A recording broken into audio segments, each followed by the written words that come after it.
세례 요한은 예수님과 동시대에 활동한 예언자예요. 근데 뭐 성경에 이제 이렇게 보면 알겠지만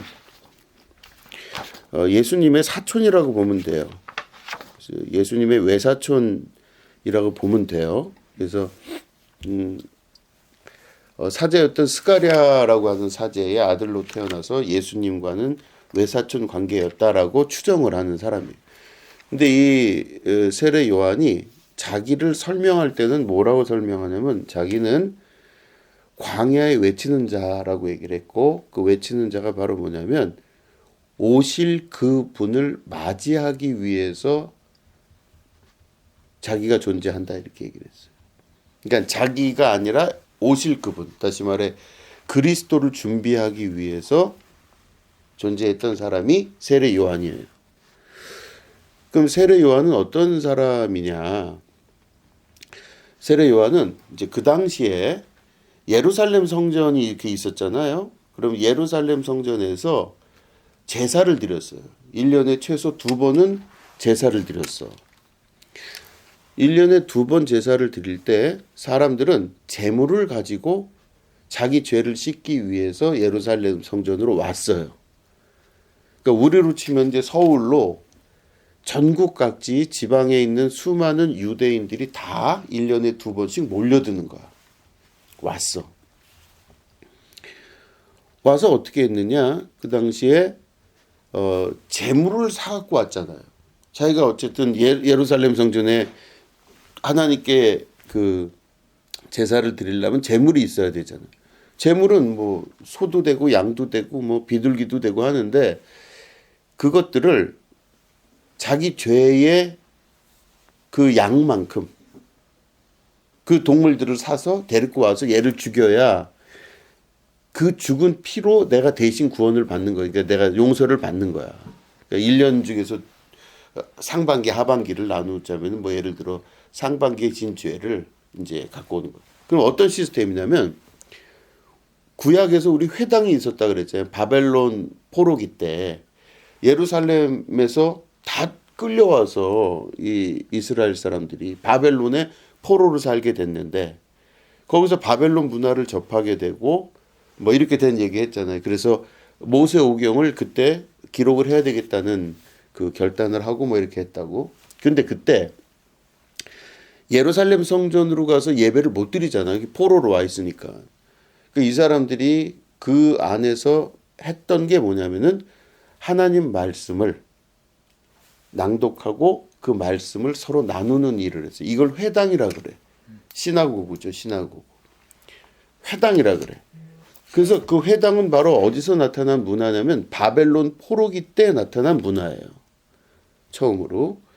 그 이 사람들이 이제 바벨론 포로로 잡혀 있을 때 회당에 이렇게 일주일에 한 번씩 모여서 거기서 하나님 말씀을 기억하는 대로 또 기록한 대로 낭독하는 것을 듣고 이거를 같이 읽기도 하고 같이 외우기도 하면서 그거에 대해 토론을 하는 그런 시간을 제사는 못 드리지만 그렇게 했던 거야. 비상시에.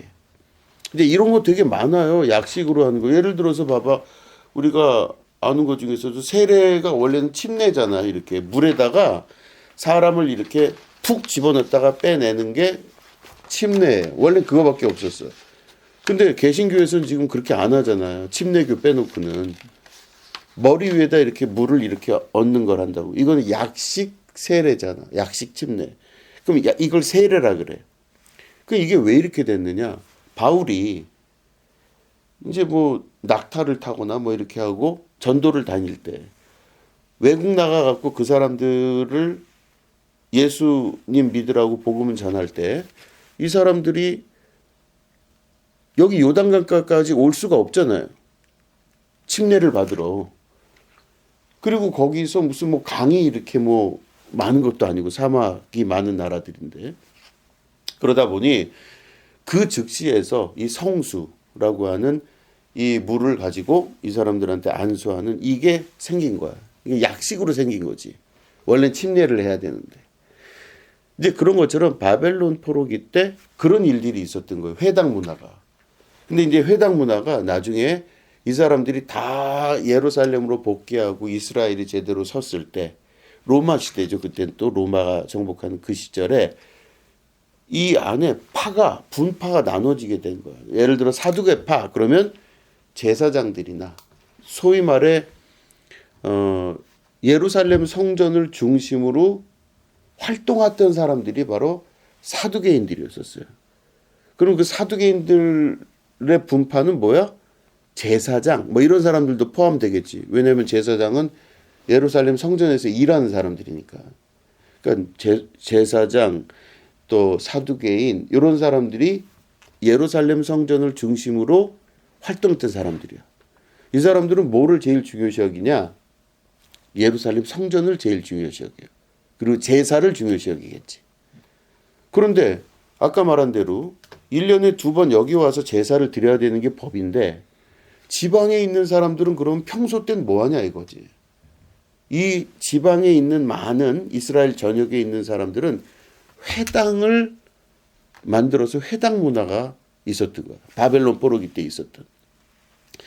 회당에서 뭘 하느냐. 랍비들이 거기서 하나님 말씀을 그대로 낭독하고 그 말씀을 듣고 그 말씀을 갖고 토론하고 이런 것들을 해요. 이 회당에서. 그러니까 이제 이 사람들이 회당에서 그렇게 했는데 이게 나중에 정치적으로 결탁이 돼. 왜냐하면 회당에서 일하는 사람들을 대부분 뭐라 그러냐면 서기관이라 그래. 그러니까 지방 호족들과 지방에 있는 지식인들 중에서 서기관들을 임명을 해서 이 사람들이 회당을 중심으로 활동하게끔 만들어 놨어요. 그러면 서기관들은 대부분 누구겠냐면 바리새인들이에요. 아까 어디야 그 예루살렘 성전을 중심으로 있는 사람들은 사두개인이라 그랬지. 근데 회당을 중심으로 있는 사람들은 바리새인이야. 이 사람들은 소위 말하는 신진사대부라고 할 수 있어요. 이 사람들이 이제 회당을 중심으로 해서 무슨 일을 맡았느냐. 예를 들어서 이제 박하은이가 이제 죄를 졌어. 그러면 스스로가 내가 진 죄는 내가 이만큼 해서 이만큼 죄를 졌기 때문에 나는 소 한 마리를 바쳐야 되겠다. 이 결정을 박하은 스스로 못 하잖아. 자기가 죄인인데. 그러니까 누군가가 판단을 해줘야 돼요. 근데 누가 판단을 해주냐면 회당을 중심으로 모여 있었던 그 근처의 호족 세력 중 서기관들이 그 박하은의 진 죄를 결정을 해줘. 그래서 고백을 하고 나서 고해성사를 하는 거지. 하고 나서 당신은 이만큼 해야 된다라고 지정을 해줘. 그러면 이 사람은 큰 죄를 안 졌으면 비둘기. 또 좀 많이 졌다. 그러면 염소. 조금 더 죄를 졌다. 양. 이런 식으로 해서 자기 죄의 양만큼 동물들을 지정받아서 그걸 가지고 이제는 예루살렘 성에 들어가야 돼. 거기서 그 동물들을 죽여서 죄를 사함을 입어야 되는 거야. 이게 그 당시 구조였었어요. 그거 안 하면 어떻게 돼요? 안 하면 안 돼요. 이거 율법이기 때문에. 양이나 뭐 엄청 큰 죄를 져서 만약에 소를 바쳐야 된다 하는데 너무 그지여가지고 할 수가 없을 수도 있잖아요. 그러면 이제 그 나름대로 율법에 적용된 대로 어떤 벌을 받게 돼 있겠지. 자 일단 그렇게 돼서 왔다 갔다 하는데 문제는 뭐냐면 율법에 하나님께 바쳐지는 제물은 흠이 있거나 점이 있으면 안 돼요. 다시 말해 이 바쳐지는 동물의 몸에 생채기가 나 있거나 이러면 안 돼요. 핏자국이 묻어있고 이러도 안 되고. 그러니까 결국에는 얘네들을 데리고 그 지방에서부터 쭉 예루살렘까지 갈 때 혹여 얘네가 아주 깨끗한 애들을 샀을 거 아니야 맨 처음엔. 근데 가다가 상처가 나. 그럼 얘는 못 쓰는 거야. 얘는 쓸 수가 없잖아요. 그러니까 결국에 얘네들을 쓸 수가 없으면 다시 말해 비싼 돈 주고 이 재물을 샀는데 중간에 가다가 얘네들이 상처가 나거나 죽거나 뭐 다치거나 여러 가지 일이 있게 되면은 하나님께 재물을 바칠 수가 없기 때문에 아무런 의미가 없어요. 그래서 이게 어떻게 됐냐 나중에는 거기서 판단을 받고 자기 동네에서 서기관들에게 판단을 받고 어디서 물건을 사냐면 이 동물을 사냐면 예루살렘 성에서 사는 거예요. 그러면 예루살렘은 동물들 업자들이 엄청 많겠지. 재물을 바칠 수 있는. 그래서 이 사람들이 바로 그 성경에 보면 이 예루살렘 성전이 이렇게 있으면은 성전의 반이 나눠져 있어서 이 바깥을 뭐라 그러냐면 이방인의 뜰이라 그래요. 여기는 이방인의 뜰이고 이 안쪽에 이제 소위 말해 성소가 있고 그 성소 안에 또 지성소가 있고 뭐 이렇게 돼요. 근데 이 이방인의 뜰은 뭐냐면 이방인 중에서 유대인으로 개종한 사람들이 있을 거 아니야. 그럼 이방인 중에서 유대인으로 개종한 사람들이 이방인의 뜰로 올 수 있어요. 거기까지는. 근데 그들은 어디로 못 들어가느냐? 성소 안으로 못 들어가. 그러니까 결국에는 그 당시에 여인들과 아이들과 이방인들은 이방인의 뜰까지는 오는데 성소 안으로는 못 들어가. 성소는 누구만 들어가냐면 제사장을 비롯하여 18세 이상 되는 남자들만 들어가요. 성인이 되는 유대인들만 할례를 받고 들어가. 거기서부터 이제 제물을 드리는 일에 동참을 할 수는 있어요. 대신 지성소는 당연히 못 가지. 그 사람들마저도 못 가요. 거기는 대제사장만 들어가요. 자, 이제 이렇게 되는데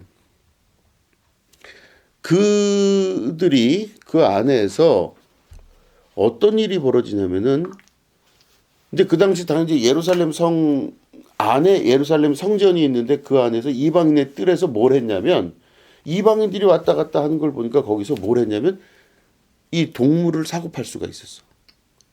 거기까지 가서.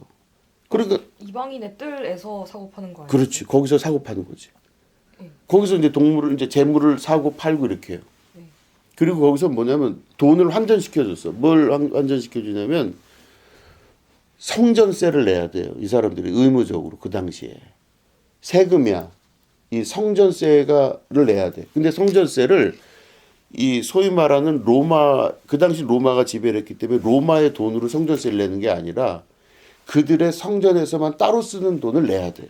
지역 화폐. 지역 화폐. 그러다 보니까 더 비싼. 그러다 보니까 이 사람을 이 돈을 환전시켜 주는 환전상들이 있었던 거야. 그 저기 로마에 가봤나? 아니요. 안 가봤지. 로마에 가보면 이 교황청이 있으면 교황청 안에는 그 당시에 지금은 안 그렇지만 화폐가 달라요. 이제 지금은 안 그렇다는 말은 이제 전화기 말하는 거야. 전화기가 완전히 이 이태리 안에 있는 거 아니에요. 로마 안에. 근데 로마랑 전혀 다른 전화기를 써요. 거기는 지역 번호도 다르고 그 안에가. 그리고 로마 교황청 안에는 화폐도 달라. 바티칸. 바티칸 걸로 바꿔야 돼. 전혀 쓰는 화폐가 로마 화폐가 아니에요. 로마에서 쓰는 화폐를 못 써. 이태리 돈을 못 써요. 그래서 바꿨어야 돼. 그때 우리는. 그러니까 나 되게 신기했거든. 근데 그런 것처럼 소위 말하는 성소의 그러니까 예루살렘 성전을 중심으로 있었던 그 이방인의 뜰 그 앞에 거기도 성소지 소위 말해.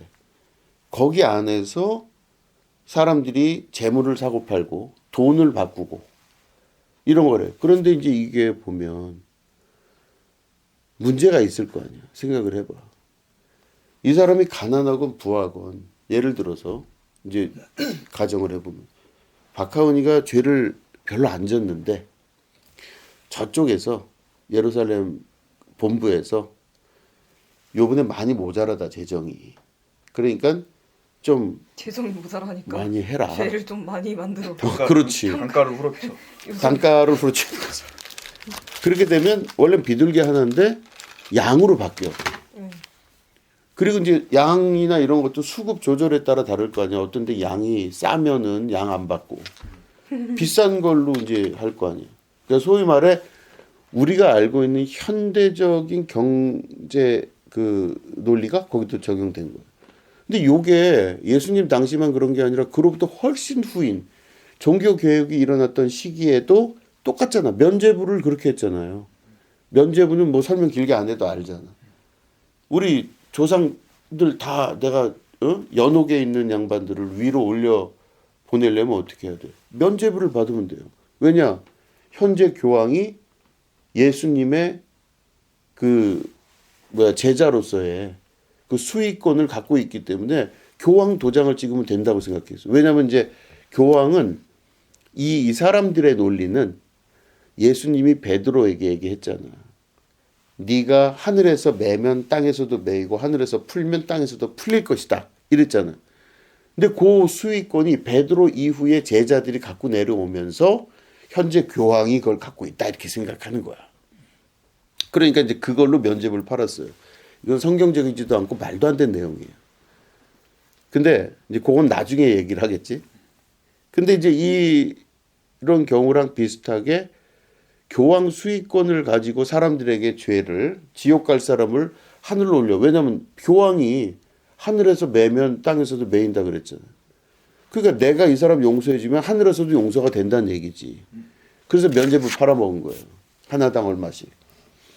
근데 그 당시 예수님 당시도 거의 똑같다고 보면 돼요. 그래서 이 경제적으로 수급 조절을 해나가면서 이 이방인의 뜰에서 이제 그런 소위 말하는 불법적인 일들이 일어나는 거예요. 악한 일들이 일어나는 거예요. 그래서 예수님이 얼마나 화가 나셨으면 예루살렘 성전으로 예수님 오셔서 뭐 하셨냐면은 그 비둘기 파는 사람들, 환전하는 그 사람들을 채찍으로 내리치시면서 막 거기 둘러 엎으셨거든. 그러면서 뭐라고 그러시냐면은 내 집은 기도하는 전이다. 내 집은 기도하는 집이라 그랬거든. 여긴 기도하기 위해서 오는 곳이지 이렇게 장사치들이 모여서 이익 보려고 오는 곳이 아니다. 이렇게 얘기를 하는 거예요. 요거를 잘못 알아듣고 요즘 교회에서 바자하지 말자고 이런 얘기도 나오는 게 말도 안 되는 내용이에요. 그건 말이 안 되는 내용이지. 아니 이렇게 됐어요. 이제 그러니까 다시 말해 그 당시에 그 문화적 풍토가 그렇더라는 거지. 그러면 다른 말로 하면 사람들의 죄를 용서하고 이 사람을 거룩한 자로 율법적으로 만드는 그 일을 하라고 성전을 만들어 놨는데 하나님의 성전에서 이 사람들을 오히려 구원하는 게 아니라 이 사람들에게 짐을 맡기고 엄청 고통스럽게 만들어 버리는 거 아니야. 이게 이 사람들의 죄의 그 크기가 진짜 죄의 크기가 아니라 경제적인 것에 의하여 좌우되는 거 아니에요. 비싸게 먹일 땐 비싸게 먹이고 싸게 먹일 땐 싸게 먹이고. 하나님께서 그걸 원하셨을까? 절대 아니라는 거지. 그러니까 그때 예수님이 활동하시기 전에 세례 요한이 그 길을 먼저 닦은 거예요. 그래서 세례 요한이 어떻게 했냐면 예수님이 활동하시기 전에 광야에서 메뚜기와 꿀을 먹으면서 그죠? 그 얘기 들었죠 우리. 그 무슨 파? 에세네파. 아 맞아요. 그렇지. 이렇게 이어지는 거야. 연결이 되는 거예요. 그래서 에세네파라고 추정되는 그 일이었었어 그때. 이 세례 요한이 그 광야에서 메뚜기랑 그걸 먹으면서 엄청나게 기도만 하는 사람이 된 거야.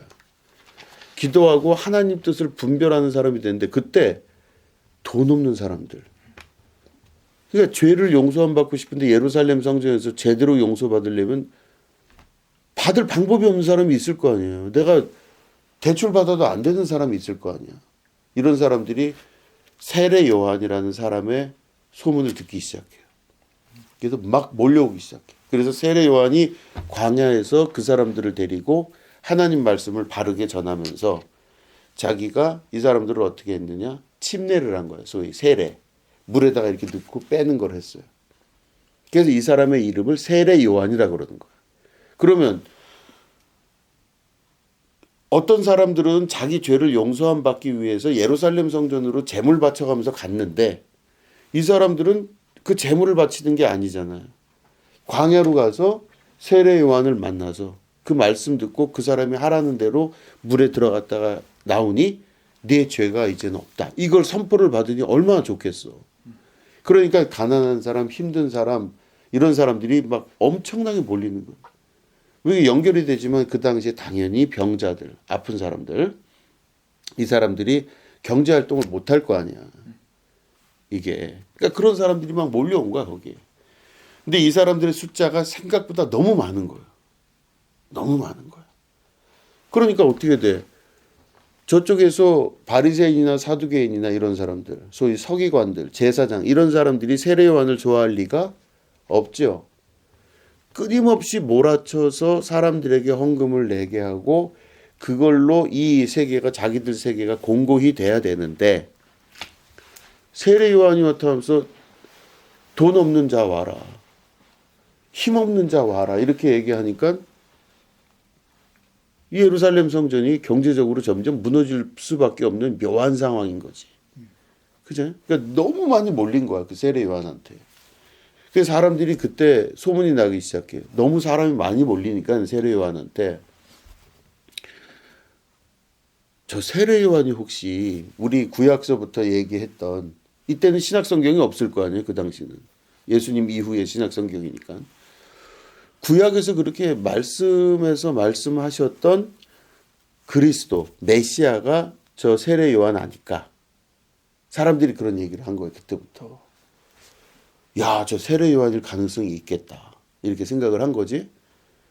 근데 사람들이 막 몰려서 이제 얘기하는데 어느 날 세례 요한이 사람들이 많이 모인 상태에서 얘기하는 거예요.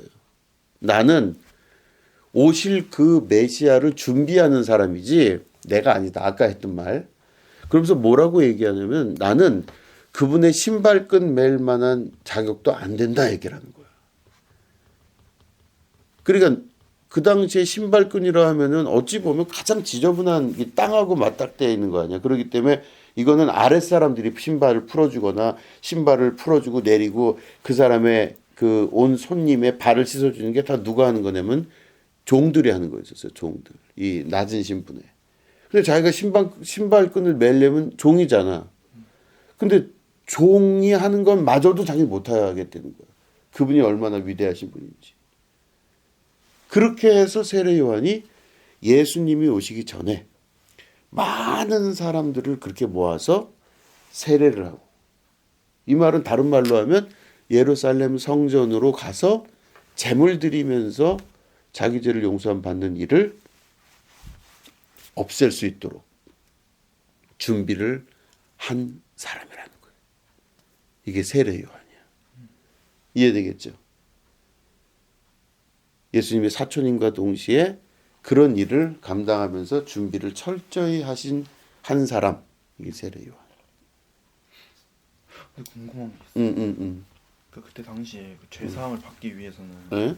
어마어마한 권위를 가진 제사장들과 그리고 그 장소와 그리고 되게 비싼 그런 어떤 양들을 깨끗하게 해서 막 엄청 절차가 복잡하잖아요. 그렇게 겨우겨우 죄사함을 받을 수 있는 거 아니에요? 그렇지. 그런데 그냥 어디 이상한 사람이 자기가 죄를 용서해 주겠다 하면은 사람들이 그걸 믿을까요? 인정할까요? 근데 왜 이렇게 많이 몰렸을지가 의문이에요. 그러니까 아까도 얘기했지만 그 당시가 로마의 압제하에 있었고 그리고 경제 활동이 극도로 미약한 상태, 안 되는 상태일 거 아니에요. 근데 그때 그나마 그래도 귀족이나 돈 있는 사람들은 어떻게 됐는데 병 있고 도대체 경제 활동을 할 수가 없는 이런 소위 불가촉 천민 같은 사람들의 숫자가 엄청 많았을 거라고. 근데 이 사람들이 아까 얘기했지만 더 이상 자기 죄를 씻음 받을 수 있는 길 자체가 없는 거야. 아니 집에 돈이 있기를 해. 경제 활동을 할 수 있기를 해. 몸은 병이 나서 움직일 수가 없어. 그럼 이 사람은 그 순간서부터 저주받아서 끝나버리는 거 아니야, 인생이. 이 사람이 할 수 있는 게 아무것도 없잖아. 그죠? 그러니까 그런 사람들이 막연하게 그렇게 있다가 소문을 듣게 되는 거지. 듣게 됐는데 세례 요한이 오실 그리스도를 준비하는 상태로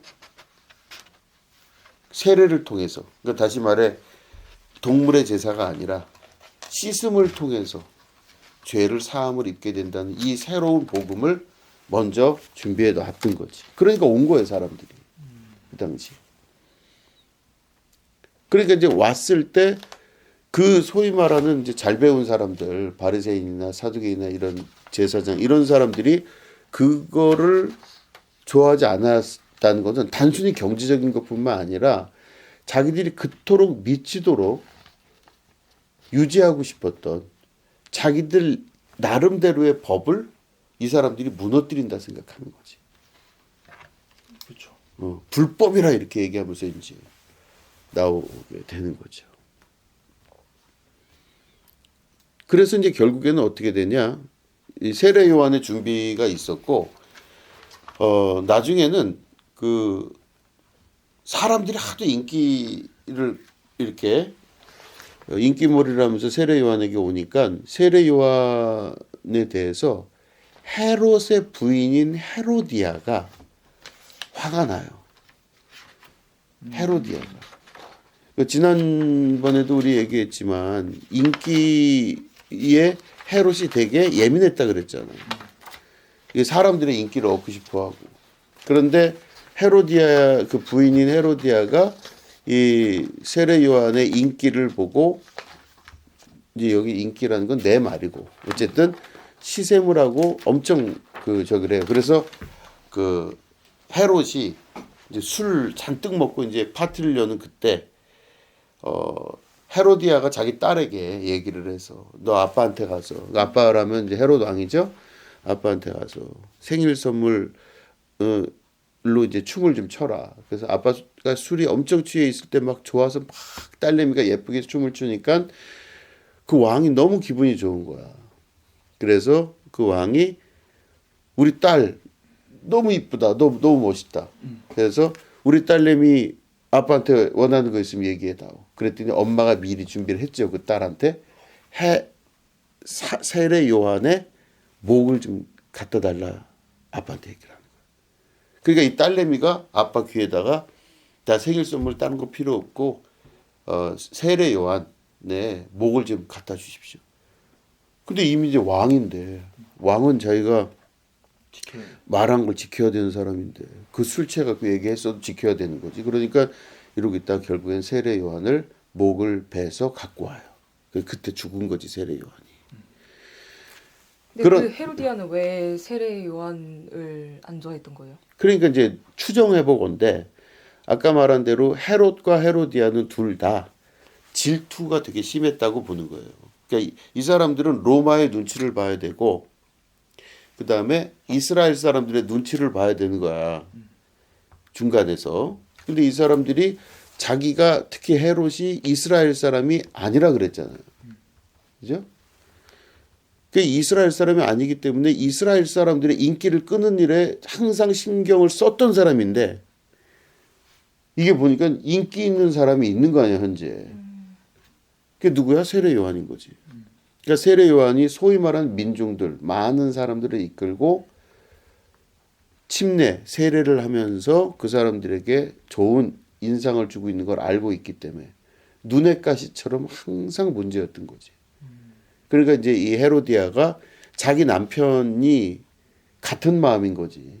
그러니까 이거를 해결을 봐야 되겠다 해서 헤롯의 생일날 술 잔뜩 취하게 해놓고 예쁘게 딸내미 춤추게 만든다는 기분 한창 좋을 때 이제 그렇게 일을 벌인 거예요. 그래서 죽었어 세례 요한이. 그 세례 요한이 죽었는데 세례 요한이 죽기 전에 예수님이 나타나셨어요. 그래서 예수님이 이제 세례 요한하고 만나면서 어떻게 했느냐? 성경에는 예수님이 세례 요한에게 가서 세례를 해달라고 부탁을 해요. 그러니까 세례 요한의 입장에서는 하나님의 어린 양이 지금 나에게로 오는도다 그러거든. 저 양반이 그리스도이며 메시아이다 이 얘기를 해요. 그런데 예수님이 세례를 받으러 오니 세례 요한이 나 세례 못하겠다 그래요. 왜냐하면 내가 어떻게 그리스도를 왕이신 그리스도에게 세례를 할 수 있겠습니까? 이렇게 얘기하니까 예수님께서 하라고 얘기를 해요. 세례를 받고자 해요. 그래서 예수님이 세례 요한에게 세례를 받아 결국엔. 그래서 세례를 이렇게 줄 때 하늘로부터 세례를 받자마자 하늘로부터 성령이 비둘기 같이 내렸다고 되어 있어요. 비둘기가 내려왔다는 거예요. 비둘기 같이 생긴 성령의 모습, 그러니까 하나님의 영의 모습이 비둘기 같이 내려왔다. 이건 뭐 해석이 많아요. 뭐 비둘기가 어떤 의미를 갖고 있느냐 이제 되게 많은데 뭐 우린 평화라고 많이 생각을 하잖아. 근데 이제 그 기원이 바로 뭐냐면 사실은 제일 그래도 합당한 추정이 왜 비둘기 같은 성령이 내려왔을까? 그 비둘기가 성경에 보면 노아의 홍수 때 다 죽었잖아요. 사람들이 물에서. 그때 이 방주에서 노아가 어디 이 소위 드러난 땅이 있나 하고 날렸던 새가 비둘기예요. 그렇기 때문에 그 비둘기는 하나님의 새로운 계획, 하나님의 새로운 뜻이 성취되는 것에 대한 상징이야. 그렇죠? 그러니까 왜냐하면 다 이 죄인들이 죽고 새로운 인류를 만들기 위한 하나님의 계획의 상징. 이건 곧 노아의 방주에서 나온 비둘기로 볼 수가 있더라. 그죠? 자, 그래서 세례 요한의 이야기가 여기서 끝나요.